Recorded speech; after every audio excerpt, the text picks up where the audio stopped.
Hello বন্ধুরা, আসসালামু আলাইকুম। Welcome back to my YouTube channel. বন্ধুরা, বেকার জীবন একটা অভিশপ্ত জীবন আমাদের প্রত্যেকের জন্য। তা বেকার না থেকে কিছু একটা করা ভালো।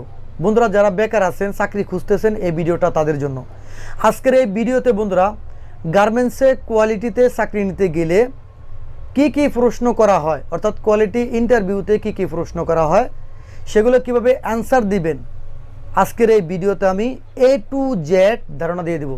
যাদের গার্মেন্টস সম্পর্কে কোনো প্রকার অভিজ্ঞতা নাই, গার্মেন্টস কেমন, কিভাবে কাজ করে, কোয়ালিটির কাজ কি, কোয়ালিটির বেতন কত, কোয়ালিটির সুযোগ সুবিধা কি, কোয়ালিটি চাকরির ভবিষ্যৎ কি, কিভাবে আপনারা দ্রুত পদোন্নতি পাবেন ইত্যাদি এই ভিডিওতে আমি একদম ক্লিয়ার করে দেব। যদি আপনারা ভিডিওটা শুরু থেকে শেষ পর্যন্ত দেখেন, আমি বিশ্বাস করি এবং আশা রাখি আপনাদের তো চাকরি হবে ইনশাল্লাহ। আপনাদের স্যালারিটা সবচাইতে বেশি ধরা হবে। গোপন কৌশল আপনাদেরকে আমি শিখিয়ে দেবো বন্ধুরা। আমার দীর্ঘ